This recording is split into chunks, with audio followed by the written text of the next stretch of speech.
Hello and welcome to your channel as they like it. Indian history की series में आज हम आपके लिए लेके आए हैं क्या थी स्वराज पार्टी और कौन थे प्रो चेंजर्स और नो चेंजर्स।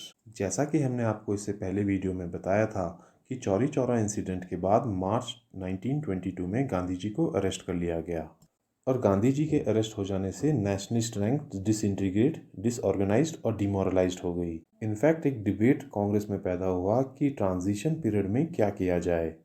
ऐसे में एक ग्रुप जिसके लीडर थे CR दास, मोतीलाल नेहरू, अजमल खान, वो चाहते थे कि लेजिस्लेटिव काउंसिल्स का बायकॉट को एंड किया जाए। ऐसा करने से नेशनलिस्ट उनमें एंटर कर सकेंगे और उनके फंडामेंटल फ्लॉज एक्सपोज कर सकेंगे। इस ग्रुप का मानना था कि काउंसिल्स को एक फोरम की तरह इस्तेमाल किया जाना चाहिए फॉर पॉलिटिकल स्ट्रगल, ताकि पॉपुलर सपोर्ट को गैदर किया जा सके। ये ग्रुप जो एडवोकेट कर रहा था एंट्री इनटू लेजिस्लेटिव काउंसिल, उसको जाना गया स्वराजिस्ट्स के नाम से। इन्हीं के अपोजिशन में एक और कांग्रेस का ग्रुप था जिसको जाना गया नो चेंजर्स के नाम से। फेमस नो चेंजर्स थे C राजगोपालाचारी, वल्लभ भाई पटेल, राजेंद्र प्रसाद और MA अंसारी। नो चेंजर्स का मानना था कि कांग्रेस को कंटिन्यू करना चाहिए focus on the constructive work और साथ ही कंटिन्यू करना चाहिए बॉयकॉट और नॉन कॉपरेशन मूवमेंट और क्वाइटली प्रिपेयर करना चाहिए for the suspended civil disobedience programme. इन्हीं दोनों कन्फ्लिक्टिंग आइडियोलॉजीज के बीच में कांग्रेस का नेक्स्ट सेशन 1922 दिसंबर में गया में हुआ। इसी सेशन में स्वराजिस्ट का proposal for entry into the councils was defeated और इसी कारण से CR दास और मोतीलाल नेहरू ने रिजाइन कर दिया from their positions as president and secretary of the Congress और साथ ही अनाउंस की गई फॉर्मेशन ऑफ कांग्रेस खिलाफत स्वराज पार्टी। CR दास को स्वराज पार्टी का प्रेसिडेंट बनाया गया और मोतीलाल नेहरू इसके वन ऑफ द सेक्रेटरीज बने। आइए एक बार क्विकली देख लेते हैं कौन थे प्रो चेंजर्स के मेन लीडर्स और कौन थे नो चेंजर्स, क्योंकि ये क्वेश्चन कई बार एग्जाम्स में पूछ लिया जाता है। मेन प्रो चेंजर लीडर्स थे Chittaranjan Das, Motilal Nehru, NC Kelkar, Subhash Chandra Bose, Ajmal Khan and Vitthal Bhai Patel. No changers में थे Vallabh Bhai Patel, C Rajagopalachari, Rajendra Prasad, Jawaharlal Nehru and MA Ansari. आइए अब देखते हैं क्या आर्ग्यूमेंट्स थे स्वराजिस्ट के for the entry into the councils. Swarajist का मानना था कि काउंसिल में एंटर करने से नॉन कॉपरेशन मूवमेंट निगेट नहीं होगा। इनफैक्ट ऐसा करने से एक न्यू फ्रंट ओपन हो जाएगा against the British government. Swarajist का मानना था कि ऐसी एक्टिविटी एक पॉलिटिकल वैक्यूम को फिल करेगी और काउंसिल का वर्क लोगों के मोरल को भी हाई करेगा।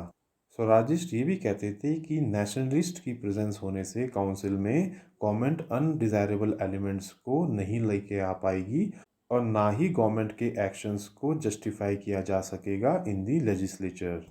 स्वराजिस्ट ने यह भी क्लियर किया था कि उनकी कोई भी ऐसी इंटेंशन नहीं है कि काउंसिल को यूज़ किया जाएगा as organs of gradual transformation. In fact council को इस्तेमाल किया जाएगा as a venue for political struggle. Swarajist का कहना था कि इलेक्शन में पार्ट लेने से और काउंसिल में स्पीच देने से न्यू चैनल्स ओपन अप होंगे फॉर द पॉलिटिकल एजिटेशन। आइए अब देखते हैं नो चेंजर्स के क्या आर्ग्यूमेंट थे against the pro changers. No changers का मानना था कि पार्लियामेंट्री वर्क में इन्वॉल्व होने से रिवोल्यूशनरी जील खत्म हो जाएगी और पॉलिटिकल करप्शन में भी इन्वॉल्व होने के चांसेस हैं। नो चेंजर्स मानते थे कि इस ट्रांजिशन पीरियड में कांग्रेस को कंस्ट्रक्टिव वर्क्स पर फोकस करना चाहिए ताकि सभी को प्रिपेयर किया जा सके for the next phase of civil disobedience. इस फेज में नो चेंजर्स ने कई कंस्ट्रक्टिव वर्क किए, जैसे आश्रम सेटअप किए गए for young man and women, focus किया गया on tribals and lower caste, popularize किया गया चरखा और खादी। नो चेंजर्स ने सेटअप किए नेशनल स्कूल्स एंड कॉलेजेस ताकि स्टूडेंट्स को ट्रेन किया जा सके इन नॉन कॉलोनियल आइडियोलॉजी। साथ ही वर्क किया गया towards Hindu Muslim unity, abolition of untouchability, boycott of foreign clothes and liquor. Pro changers और नो चेंजर्स के बीच में काफ़ी डिफरेंसेस बढ़ गए थे और ऐसा लगने लगा था कि कांग्रेस 1907 वाले स्प्लिट की तरफ बढ़ रही है। लेकिन प्रो चेंजर्स और नो चेंजर्स दोनों एक्सपीरियंस्ड लीडर्स थे और उनको ये भी पता था कि गांधी जी की लीडरशिप कितनी क्रिटिकल है इस मूवमेंट के लिए। साथ ही ये दोनों ग्रुप्स 1907 वाले कांग्रेस स्प्लिट के भी नुकसान जानते थे। इसी कारण से एक स्पेशल सेशन दिल्ली में किया गया इन सितंबर 1923, जिसमें कांग्रेस ने सीज किया ऑल एंटी काउंसिल प्रोपेगेंडा और अलाउ किया गया सभी कांग्रेसमैन को कि वो इलेक्शंस लड़ सकें और इलेक्शंस में अपना वोट भी कास्ट कर सकें। आइए अब जानते हैं गांधी जी का क्या एटीट्यूड था towards the Swaraj party. Gandhi ji jail से रिहा किए गए in February 1924 due to ill health. Gandhi ji initially opposition में थे of the Swaraj party as well as the idea of entering the councils. उनका मानना था कि एंट्री इनटू काउंसिल्स इनकम्पैटिबल है with the non violent non cooperation movement के साथ। At the same time Gandhi ji ये भी मानते थे कि स्वराजिस्ट लीडर्स की गुड इंटेंशंस पर उनको कंप्लीट फेथ है। इनफैक्ट उन्होंने स्वराजिस्ट लीडर्स के लिए कहा था they are the most valued and respected leaders who have made great sacrifices for the country. यहाँ पे ये फैक्ट भी जान लें कि स्वराजिस्ट नवंबर 1923 के इलेक्शन में 141 में से 42 सीट्स जीत गए थे और क्लियर मेजॉरिटी में थे सेंट्रल प्रोविंसेस में। By the end of 1924 government ने रिवॉल्यूशनरी टेररिस्ट पे क्रैकडाउन किया और स्वराजिस्ट को भी बहुत परेशान किया, जिसके कारण गांधी जी ये मानने लगे कि स्वराजिस्ट के साथ उनकी सॉलिडारिटी अब जरूरी है। और अल्टीमेटली गांधी जी ने स्वराजिस्ट और नो चेंजर्स के बीच के इस झगड़े को ख़त्म किया ऑन नवंबर 6, 1924, जब उन्होंने साइन किया एक joint statement with C R Das and Motilal Nehru, जिसमें कहा गया कि स्वराजिस्ट पार्टी वर्क करेगी in the legislature on behalf of Congress and as an integral part of it.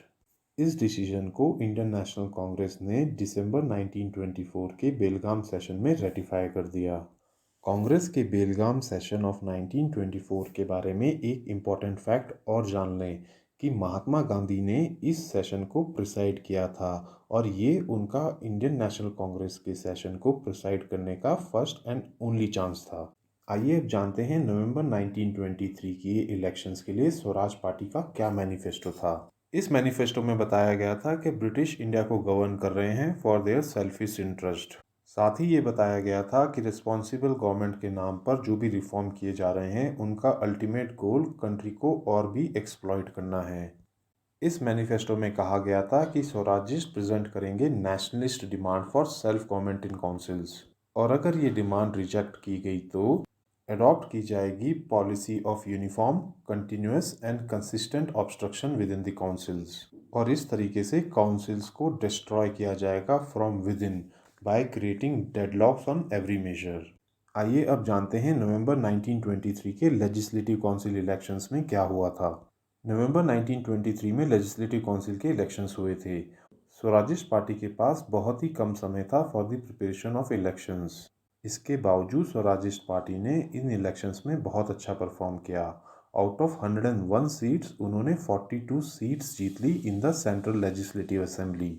इससे उनको क्लियर मेजॉरिटी मिली in central provinces. Swaraj party largest party बनकर उभरी इन बंगाल और उन्होंने अच्छा परफॉर्म किया इन बॉम्बे एंड उत्तर प्रदेश। हालांकि मद्रास और पंजाब में स्वराज पार्टी इतना अच्छा नहीं कर पाई क्योंकि इन दोनों स्टेट्स में कम्युनल करंट्स हावी थे। स्वराजिस्ट सक्सेसफुल रहे in forming a common political front with independents like Mohammad Ali Jinnah as well as individuals like Madan Mohan Malaviya in the Central Legislative Assembly, और ऐसे ही कोलिशंस उन्होंने प्रोविंसेस में भी बना लिए थे। तो दोस्तों ये थी हमारी coverage regarding Swaraj party and pro changers and no changers. इस सीरीज़ के सेकंड पार्ट में हम देखेंगे स्वराज पार्टी की एक्टिविटीज़ इन द काउंसिल। साथ ही हम जानेंगे कि स्वराज पार्टी की क्या ड्रॉबैक्स रही और इन्होंने क्या अचीवमेंट्स करी।